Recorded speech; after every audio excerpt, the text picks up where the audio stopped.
Quisiera comenzar esta mañana recordándoles que nosotros hemos comenzado una serie de predicaciones del libro de Marcos que se llama ¿cómo? ¿Se acuerdan cómo se llama la serie? Aprendices. Y es qué significa ser aprendiz de Jesús, qué significa ser discípulo de Jesús. Y cada semana estudiamos un capítulo de Marcos y escogemos una porcioncita de Marcos para predicar. Entonces hoy vamos a leer juntos el capítulo 11 de Marcos. Creo que, bueno, el capítulo 11 no está ahí en la presentación. Entonces, me acompañan en sus Biblias, por favor, Marcos 11. Y vamos a leer juntos todo el capítulo. Ustedes saben que cada semana tratamos de leer todo el capítulo acá y a la persona que digamos, organizamos para la predicación, pues predica de uno de los textos de Marcos. Yo no sé por qué siempre me tocan a mí los textos más complicados de Marcos, pero así son las cosas. Entonces leamos Marcos 11, ¿listo? Reunión Colombia. Amigos que se aman a Dios y su misión.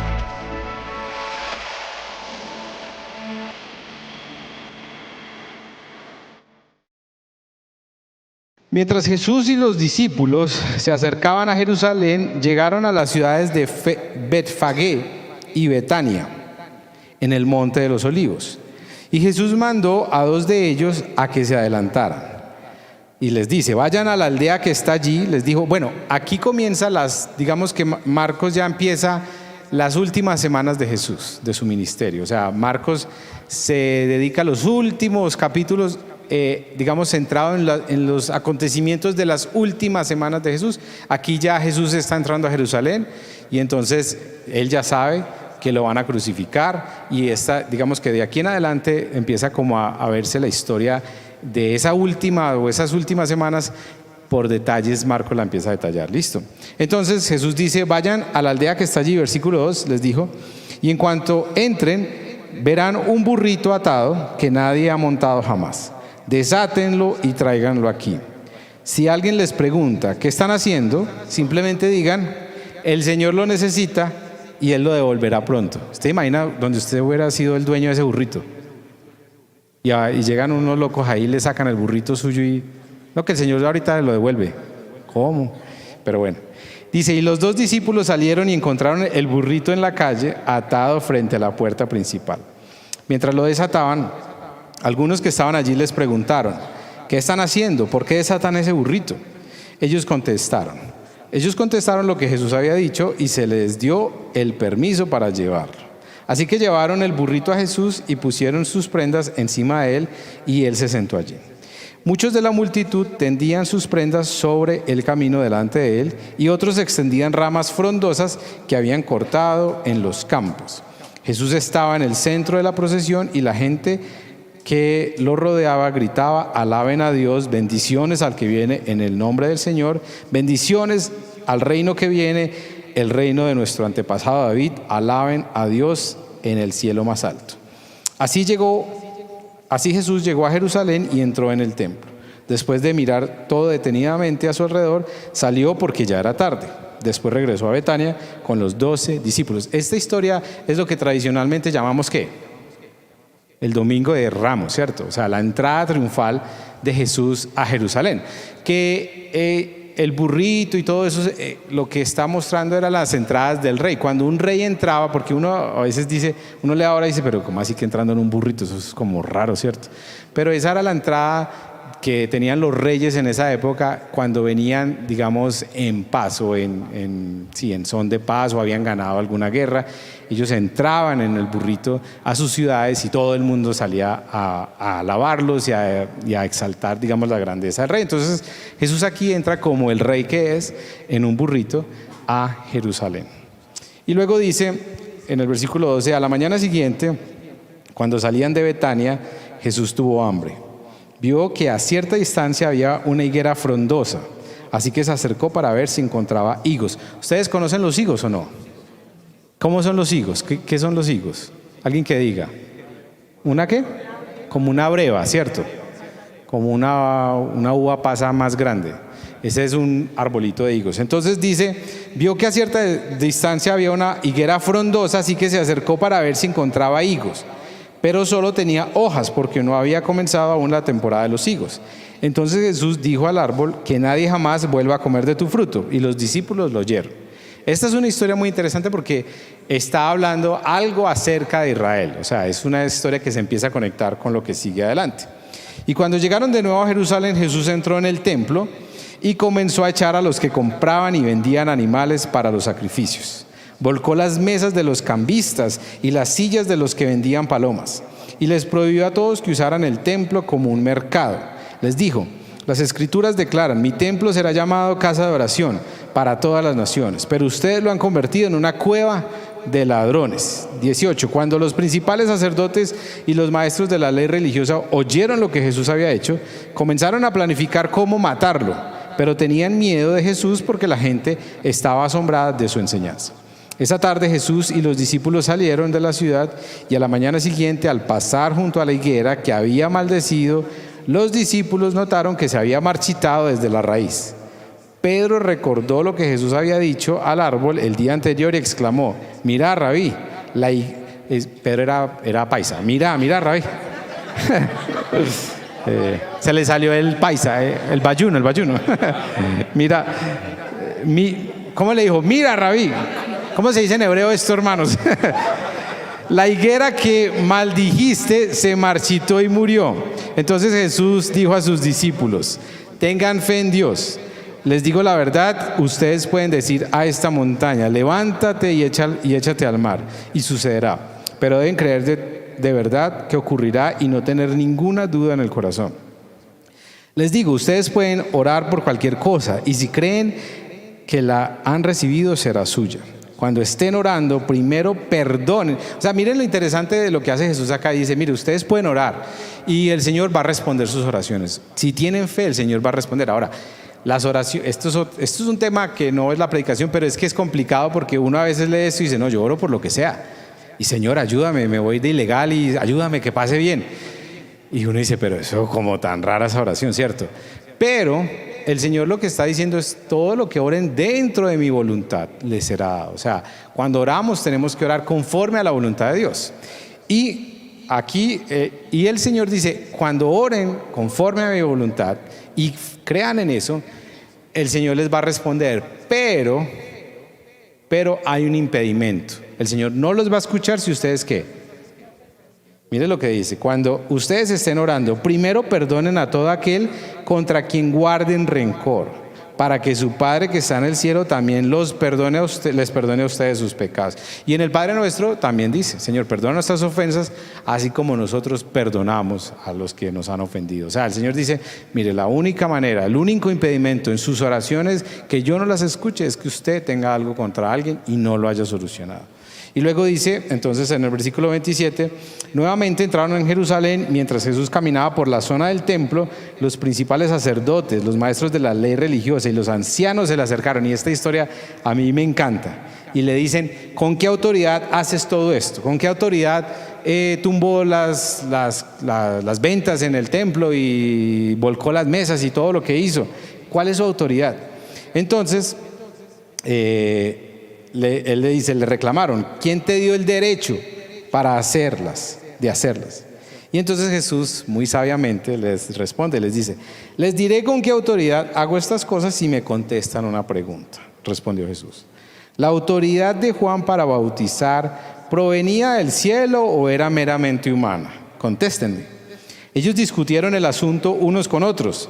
Si decimos que provenía del cielo, preguntarán por qué nosotros no le creímos entonces a Juan. Pero nos atrevemos a decir que era mente humana. ¿Qué? Pero nos atrevemos a decir que era mente humana, pues tenían temor del... ya. ¿Qué estoy diciendo, Dios mío? Estoy como enredado. Alguien que lea, por favor. Se están preguntando ellos a ellos mismos, ¿cierto? Bueno, listo.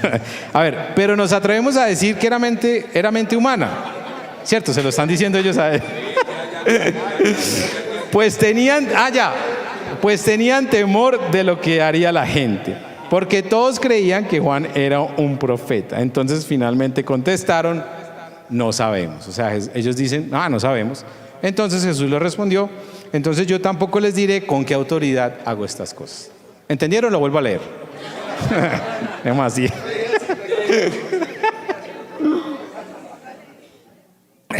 Pero este pasaje es muy interesante, es muy bonito, y lo que pasa es que aquí ya empieza como lo que algunos llaman la pasión del Señor, o sea, los momentos más complejos de Jesús, porque aquí Jesús, ya sabiendo que llegando a Jerusalén, ahí digamos empezaba a sufrir, porque ya empezaba a hacer cosas, y de hecho digamos que deliberadamente e intencionalmente Jesús empieza a hacer algunas cosas que son totalmente incorrectas, digámoslo así, políticamente hablando. O sea, esto que él hace acá empieza a generar mucho problema en los líderes, en los fariseos, en los religiosos de la época, y Jesús empieza ya como de frente a enfrentar toda la situación que había ahí, los líderes religiosos, y es muy complejo lo que empieza a suceder de estos capítulos adelante. Pero hoy quisiera simplemente preguntarles algo para comenzar.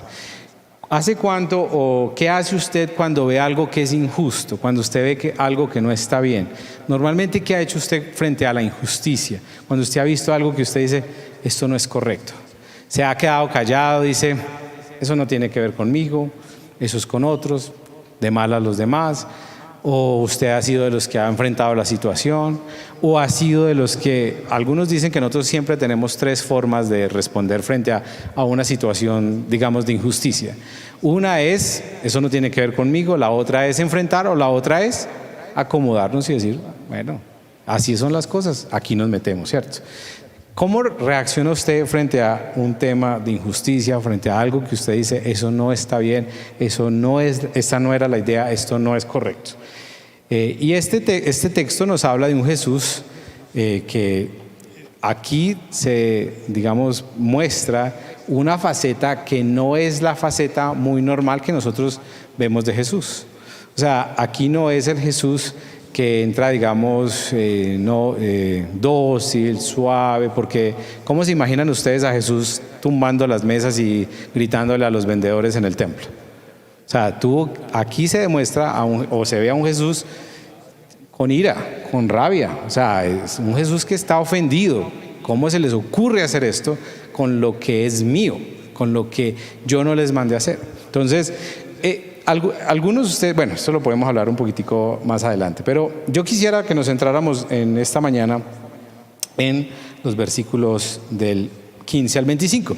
Y no sé, se me vino este nombre de ponerle a esta predicación Rapiglesia, porque me parece que lo que muestra es eso, la iglesia cuando se convierte como en un centro de mercadeo. Y ustedes han escuchado mucho a nosotros hablar mucho de que la iglesia no es un centro comercial, de que la iglesia no es un lugar de servicios, de que la iglesia tiene que ser diferente. Y aquí lo que muestra y lo que está mostrando este texto es que Jesús está hablando frente a una religiosidad, a un grupo religioso que está buscando la apariencia y sus propios beneficios en favor o en beneficio digamos, de la gente que estaba ahí por su religión y por su religiosidad.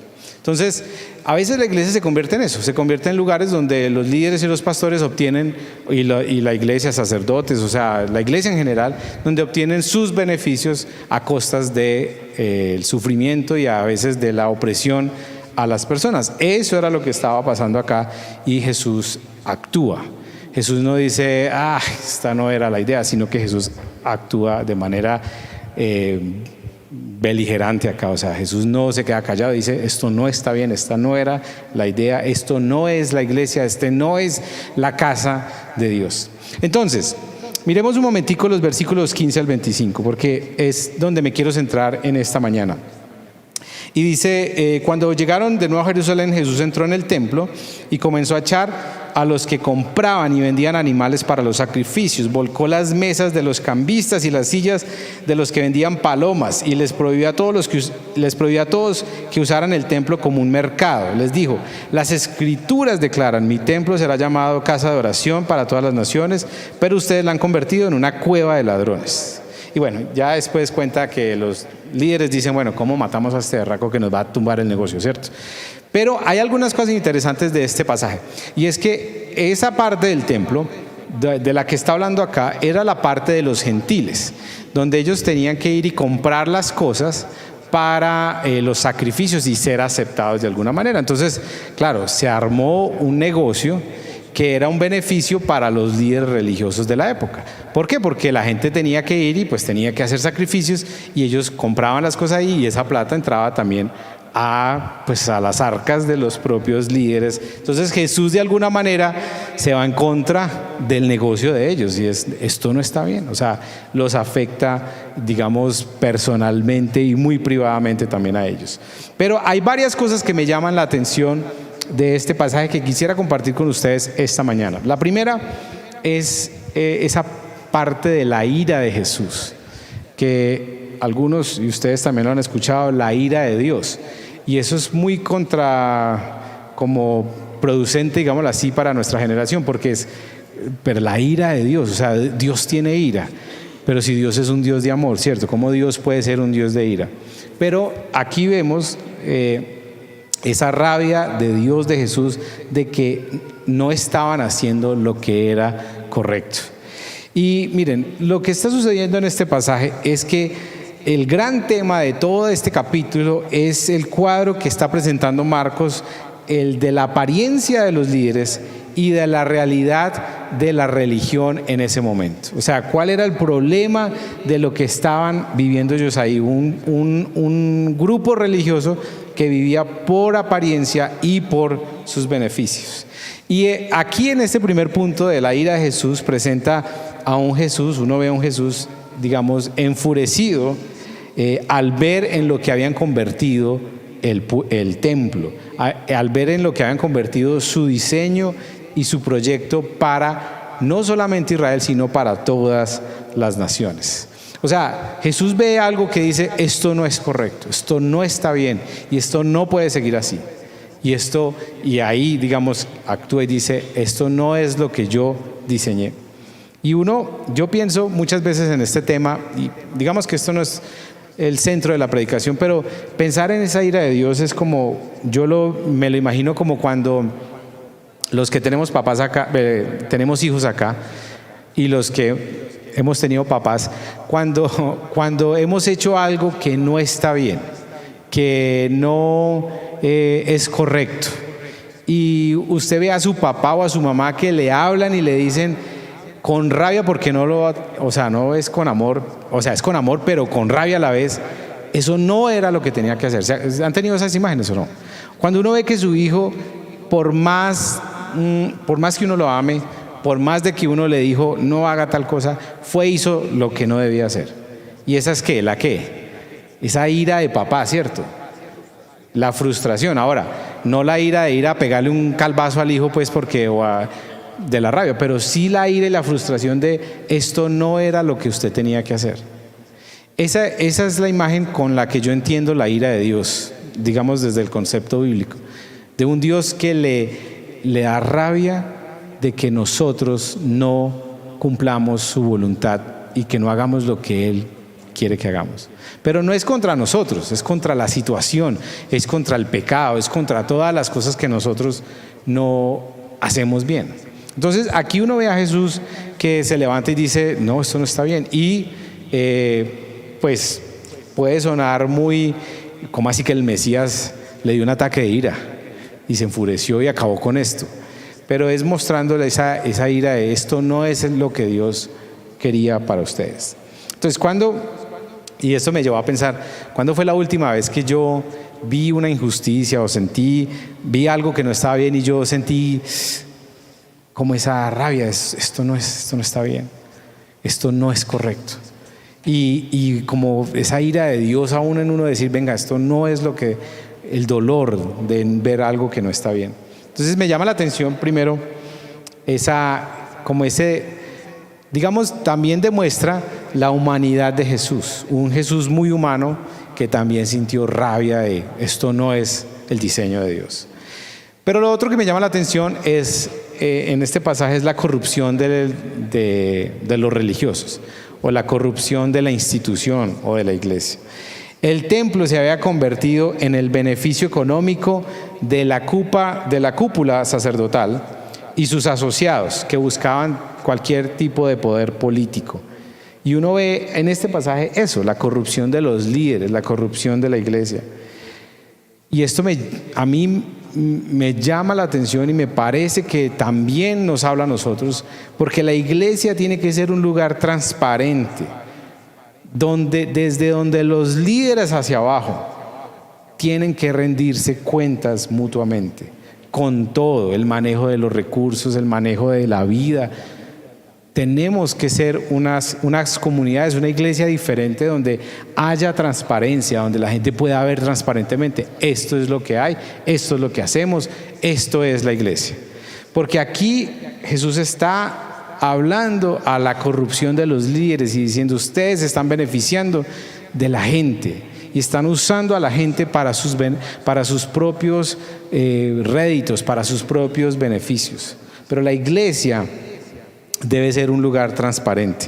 Y esto nos lleva, a mí me lleva mucho a pensar que en América Latina, digamos para hablar de un grupo nomás, hemos visto por muchos años la explotación y en muchos casos la explotación de personas en el nombre de la religión, por parte de líderes, pastores, sacerdotes y líderes eclesiásticos que han usado a la iglesia, a los fondos de la iglesia y a las cosas de la iglesia para sus propios beneficios.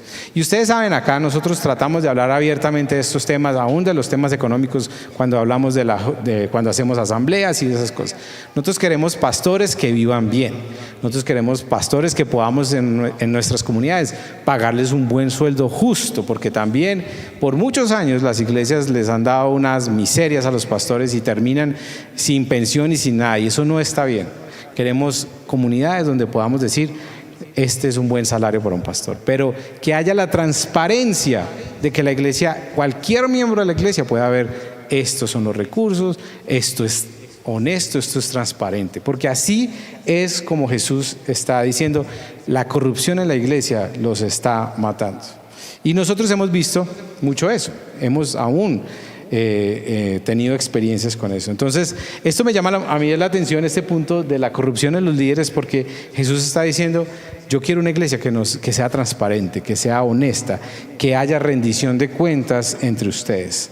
Y esto nos lleva a hablar a nosotros también como líderes, en qué medidas de rendición de cuentas hay en la iglesia hoy para todos. Pero lo último, y el último punto en el cual quiero centrarme un momentico en esta mañana, es en lo que Jesús expresa de lo que es la iglesia. Jesús usa un texto que está en Isaías para decir, esta es la realidad de la iglesia, esto es lo que yo espero de la iglesia. Y por eso Jesús en el versículo, ese es el versículo 17, dice, mi templo será llamado casa de oración para todas las naciones. Jesús dice, esto es lo que yo quiero y espero de la iglesia, que sea una casa de oración para todas las naciones.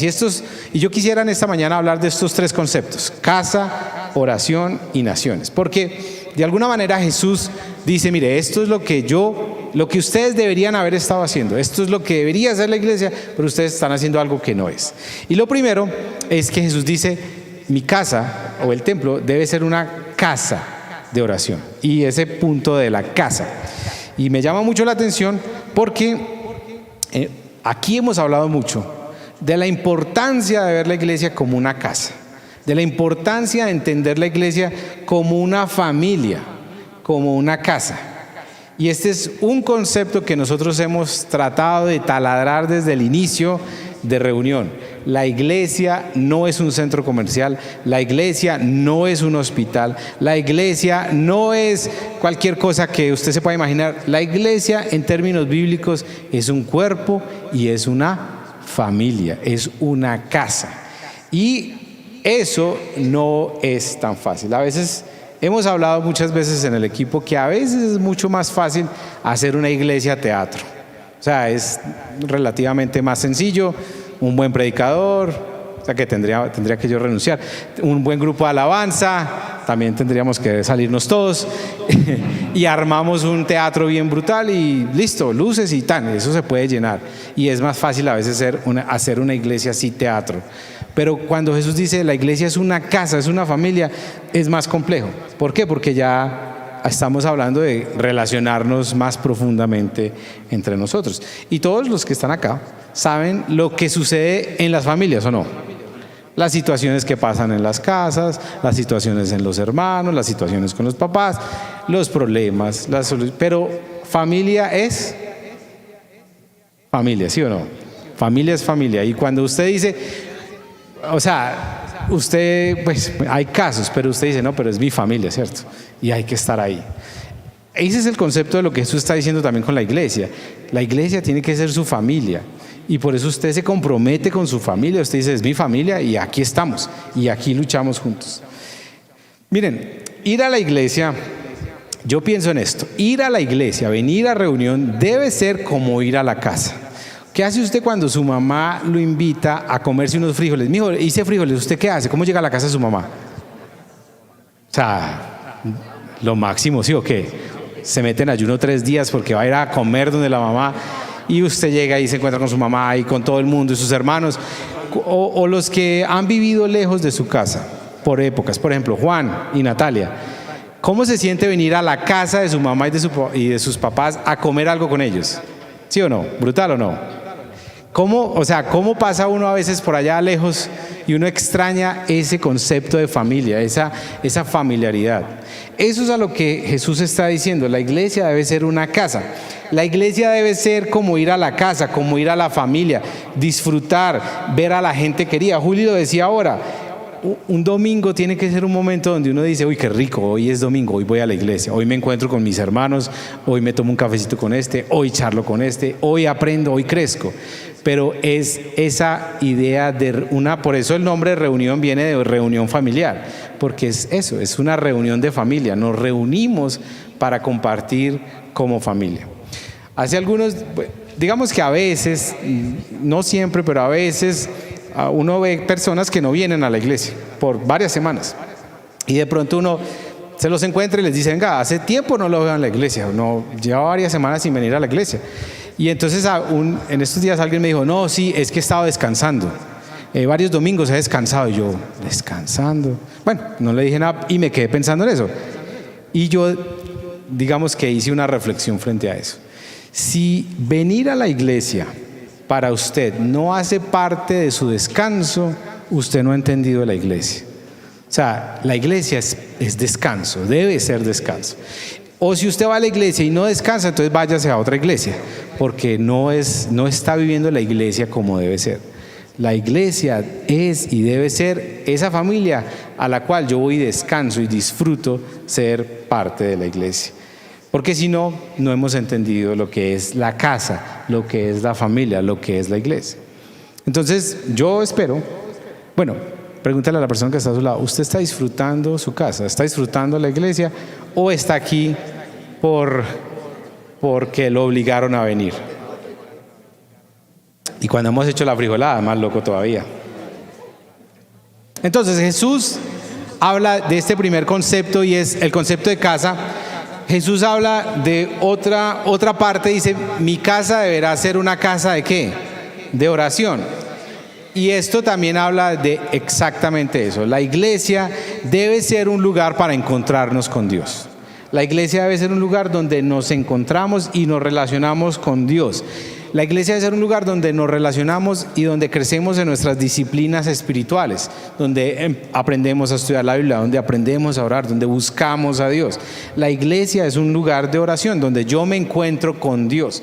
Si usted va a la iglesia y no se encuentra con Dios, entonces tampoco está en la iglesia correcta. La iglesia, ir a la iglesia debe ser ir a un lugar de descanso espiritual para nutrir mi vida y para recibir la vida del Señor cada uno de nosotros. Si no, entonces no estamos en el lugar correcto. Jesús dice, mi casa debe ser una casa, una familia donde ahí comunitariamente nos encontramos con Dios, donde crecemos en nuestra espiritualidad.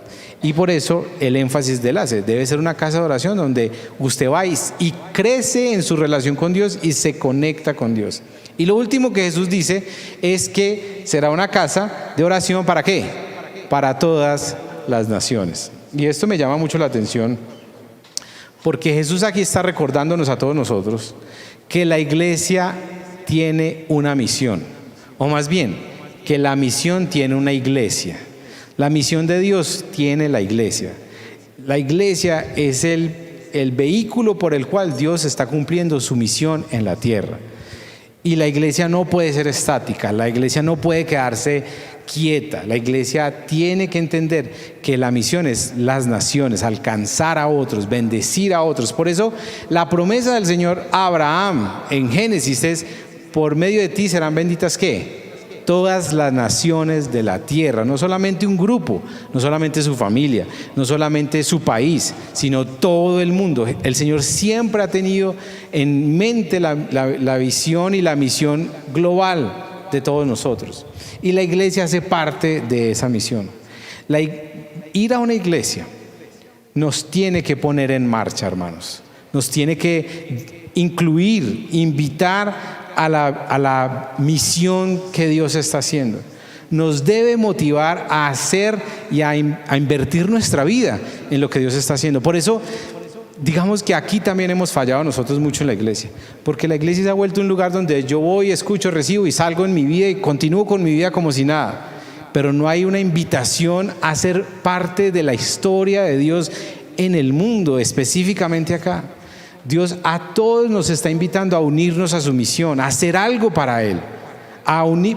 Y esto es muy, muy bonito. Hace años una pareja, una mujer y Jaime, Lady Jaime, decidieron comenzar un proyecto porque eran un poco de niños enfermos que nadie los ayudaba, que se estaban muriendo de enfermedades que nadie ni siquiera sabía que era eso, y dijeron: vamos a hacer algo. Hace años Lady y el mono dijeron: vamos a hacer algo con niñas adolescentes. Hace años Jimmy dijo: venga, hay que hacer algo con esta gente. Hace años muchos han dicho: ¿cómo me uno a la misión de Dios acá? ¿Cómo hago parte de lo que Dios está haciendo? Si usted viene a la iglesia y no sale motivado a hacer algo con su vida, si usted viene a la iglesia y en lo único que piensa es en verse Betty la Fea mañana y el desafío, y la final del desafío, o sea, no ha entendido la iglesia. La iglesia es para mucho más.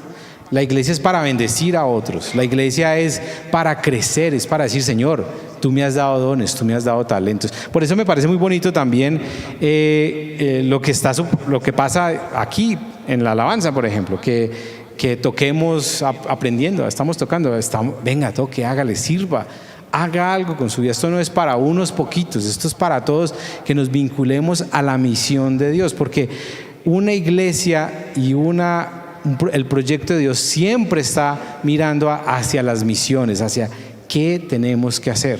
Esto no es para nosotros. Lo que hablaba Lady ahora, Pipe ha tenido un proyecto hace muchos años de música y le va súper bien con el gobierno haciendo proyectos y cosas así. Pero digo: venga, yo puedo hacer un conciertico para ustedes y dono mi tiempo. ¿Cómo unir lo que hacemos? O sea, la verdad, desde que Pipe está trabajando, esta iglesia va para arriba, la verdad, porque Pipe es de los que aporta. Pero es eso, o sea, cómo desde mis talentos, desde lo que yo hago, puedo vincularme a la misión de Dios.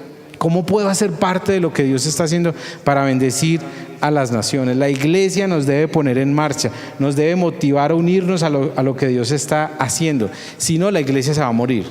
Si por más chévere que pasemos y no, es que miren, yo conozco historias a veces muy tristes de iglesias que fueron muy avivadas, digámoslo así, gente motivada y todo, pero con los años se fueron apagando porque no avanzaban en la misión y terminan siendo un poco de viejitos. No que esté mal que hayan viejitos en la iglesia, pero yo llegué a una iglesia, les voy a decir la verdad, pero es una bendición y yo he hablado de eso, pero Yo una vez llegué a una iglesia donde eran puros viejitos y yo le dije al pastor, ¿y cuántos son? Y me dijo, éramos como 100, pero ya vamos como 60. Y yo le dije, ay, ¿qué pasó? ¿Una división o qué? Me dijo, no, se están muriendo. Y yo, uy, no, Señor, ¿yo qué estoy haciendo acá? Pero el Señor ahí también me habló mucho a través de ellos. Pero sí pensaba mucho en lo que es la iglesia. Si no estamos viviendo en misión, si no estamos avanzando en ser parte de lo que Dios está haciendo, pues la iglesia va a terminar no siendo y no haciendo lo que Dios quiere que hagamos. Estos tres conceptos que Jesús dice, casa, oración y naciones, nos tiene que llevar a entender lo que es la familia, lo que es relacionarnos con Dios, crecer en nuestra espiritualidad, pero también estamos aquí para algo. Estamos aquí para hacer algo, no estamos aquí solamente para recargarnos de Dios y seguir con nuestra vida. Tenemos que ver la vida diferente, tenemos que unirnos a la misión de Dios. Entonces yo le pregunto a usted, cuando hablamos de iglesia y de templo, porque esto es, digamos, un poquito complicado acá. Cuando digamos, hasta este momento que Jesús camina y entra al templo y tumba las mesas y tumba todo lo que está ahí, existía el concepto del templo. El templo era el lugar donde Dios habitaba y había unos ciertos sectores y el sector, digamos, donde estaba el lugar santísimo, que era un cuadrado perfecto, que era donde habitaba la presencia de Dios, habitaba en ese lugar que era el templo. Pero cuando Jesús muere y resucita, ese templo se rompe, digamos, dice que se rompe la cortina donde estaba la presencia de Dios, y eso significa que la presencia de Dios ya sale de ese lugar. O sea que ya el templo, dentro del diseño de Dios, no es un edificio, sino que terminamos siendo ¿quiénes? Nosotros, que cuando nos acercamos al Señor y creemos en Jesús, nos convertimos en templos vivos del Espíritu Santo en nosotros. Es el mismo concepto de iglesia. Por eso Pablo, y bueno, en el Nuevo Testamento la iglesia no se refiere a un lugar, sino que se refiere a ¿quiénes? A nosotros, a las personas, al cuerpo. Entonces, cuando yo les pregunte esta pregunta que les voy a hacer, no piensen en la iglesia como el edificio o como en la corporación donde estamos todos nosotros, sino en la iglesia como usted. Usted es la iglesia.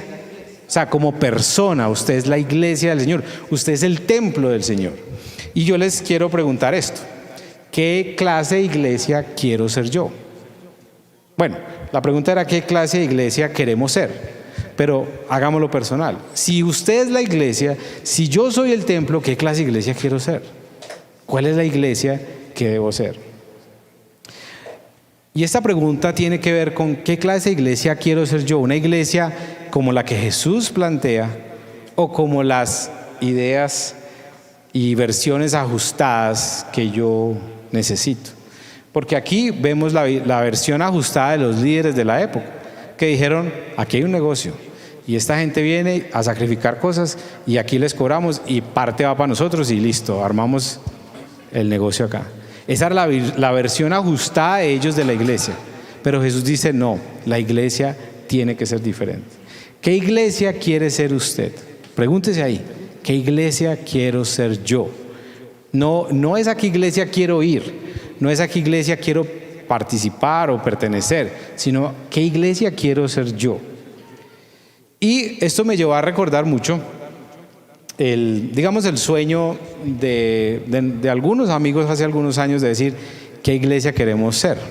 Nosotros nos sentamos varios meses a pensar qué iglesia queremos ser y rayamos y oramos y de ahí surgió reunión, decir esta es la iglesia que nosotros consideramos que es la iglesia que el Señor nos está pidiendo a nosotros hacer. Y de ahí surgió una frasecita que de alguna manera enmarca lo que Jesús está diciendo acá: amigos que se aman, aman a Dios y su misión. Y es eso, amigos que se aman es familiaridad, somos familia. Y hemos tratado, y por eso ustedes ven que nosotros tratamos de que hagamos un almuercito, porque nosotros creemos en la importancia de la mesa, de uno no come con extraños, uno come con gente que es su familia, ¿cierto? Entonces por eso hacemos que el almuerzo, que el café, tomémonos un café, charle con alguien, comparta algo con alguien. Y esto es difícil, yo sé que hay muchas personas que luchan con eso y dicen, yo prefiero ir a almorzar a la casa y no tener que hablar con nadie, porque estamos todavía muy acostumbrados a la iglesia donde uno va, escucha y sale y se va.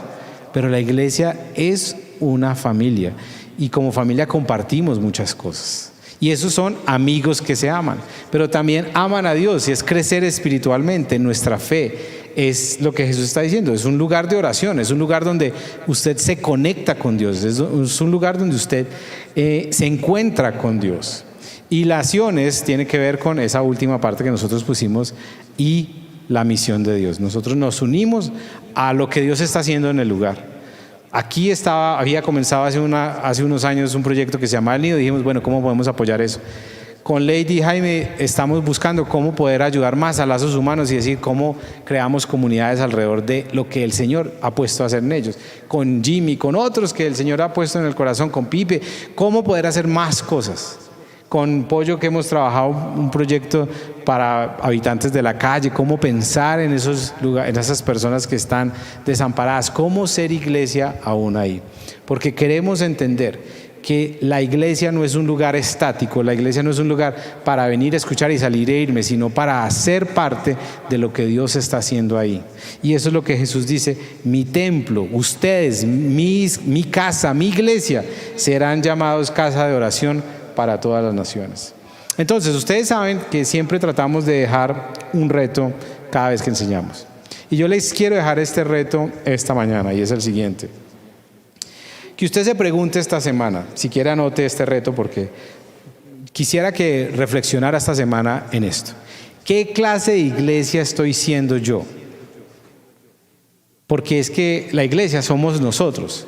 Y si algo no estamos haciendo bien en la iglesia, es culpa de todos, ¿cierto? O sea, hay algo que no estamos haciendo y cómo lo podemos hacer. ¿Qué clase de iglesia estoy siendo yo?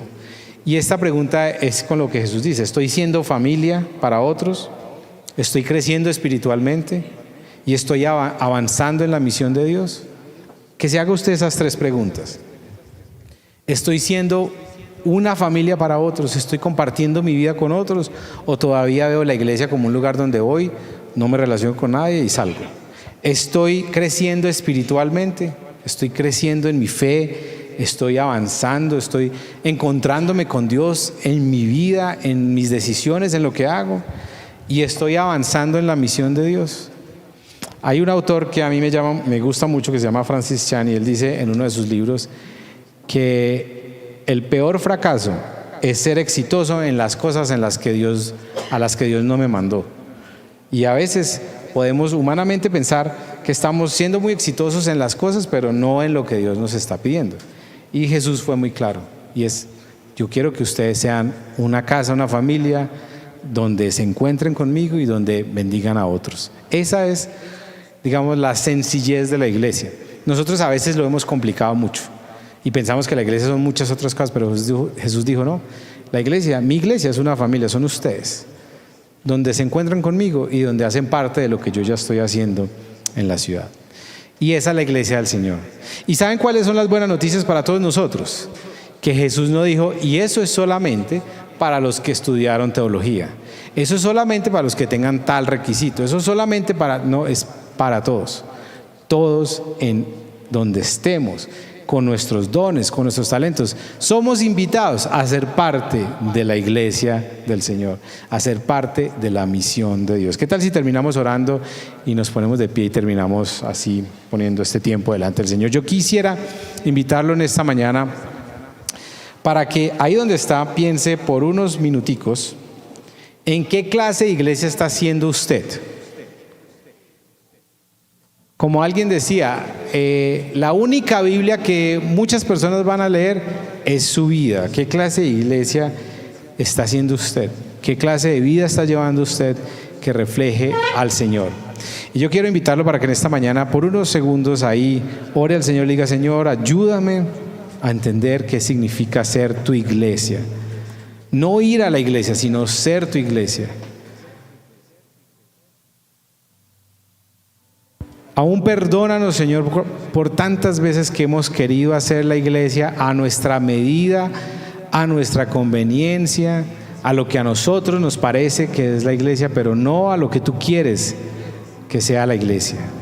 Que sea una casa, una familia de oración donde nos encontramos contigo para todas las naciones, para bendecir a otros. Señor, ayúdanos a entender la necesidad de ver la iglesia como una familia. a entender la necesidad de ver la iglesia como un lugar donde crecemos espiritualmente, pero también donde servimos, donde nos unimos a lo que tú estás haciendo. Muchas veces nuestros problemas, Señor, de angustia, de ansiedad, de depresión, de luchas, es porque vivimos tan ensimismados, porque pensamos tanto en nosotros, que no estamos ocupados sirviendo a otros, ayudando a otros, atendiendo a otros, Señor. Padre, ayúdanos en este mundo tan complejo en el que nosotros vivimos, en donde nos han enseñado que lo más importante somos nosotros, lo segundo somos nosotros y lo tercero somos nosotros y el resto lo demás. Pero tú, Señor, siempre nos estás llevando a chocarnos con esas creencias y con esas vivencias propias. Dígale ahí, Señor, tumba las mesas que tengas que tumbar en mi vida para que yo sea la iglesia que tú quieres que yo sea. Quita de mí esas cosas que yo he puesto en mi vida como un beneficio personal que no me permiten ser lo que tú quieres que yo sea, Señor. Señor, ayúdanos a ser la iglesia que tú quieres que seamos, Señor. Tú esperas mucho de nosotros, tú crees en nosotros, sabes que podemos hacer muchas cosas para ti y te duele y te da un rabia cuando ves que no usamos nada de nuestro potencial para lo que tú quieres que lo usemos, que lo despilfarramos o aun que lo usamos para nuestros propios beneficios, Señor. Ayúdanos, Señor, a hacer tu iglesia. Dígale ahí, Señor, ayúdame a hacer tu iglesia. Levante sus manos, dígale, Señor, usa mis manos para hacer tu iglesia donde quiera que esté. Tu iglesia no es un lugar, no es un edificio, tu iglesia soy yo. Úsame, Señor, para hacer tu iglesia en esta semana. Úsame para hacer tu iglesia en mi trabajo. Úsame para hacer tu iglesia en mi familia. Úsame para hacer tu iglesia en el estudio. Úsame para hacer tu iglesia en los lugares donde yo estoy, Señor. Ayúdame, Señor. Padre, gracias por tu misericordia. Señor, yo oro por mis hermanos en esta mañana. Oro que los ayudes, nos ayudes a todos nosotros a hacer tu iglesia, Señor. A hacer casas de oración que bendigan a las naciones, Señor. Que donde quiera que estemos en nuestros trabajos, que donde quiera que estemos en nuestros estudios, en nuestras casas, donde quiera que estemos, Señor, seamos templos tuyos, seamos la iglesia tuya que refleja el corazón tuyo, Señor, donde quiera que estemos, Señor. Señor, yo oro que bendigas a mis hermanos esta semana, en sus labores, en sus trabajos, en lo que hacen, Señor. Aquellos, Señor, que están pasando momentos difíciles, aquellos que están viviendo situaciones complejas, permíteles ser abrazados por la familia, Señor. Aquellos que están pasando situaciones difíciles en sus vidas, Señor, permíteles recibir el abrazo tuyo a través de la iglesia, a través de tu familia, Señor.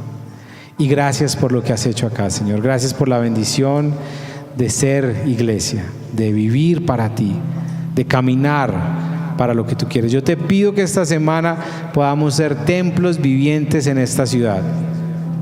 Podamos ser iglesias caminantes en esta ciudad, Señor. Que reflejemos tu gloria donde quiera que vayamos. Que mostremos a Jesús donde quiera que vayamos, Señor. Bendice a mis hermanos esta semana, que tu mano poderosa esté sobre ellos y que tú los bendigas. En el nombre de Jesús. Amén y amén. ¿Qué tal si terminamos con una canción, pero antes de eso, usted vaya, abraza a 2 o 3 personas y le dice, qué bendición ser iglesia? Párese, salude a alguien y terminamos cantando juntos esta mañana. Amén. Qué bendición ser iglesia, qué bendición ser parte de lo que el Señor tiene. Y terminemos cantando juntos esta mañana.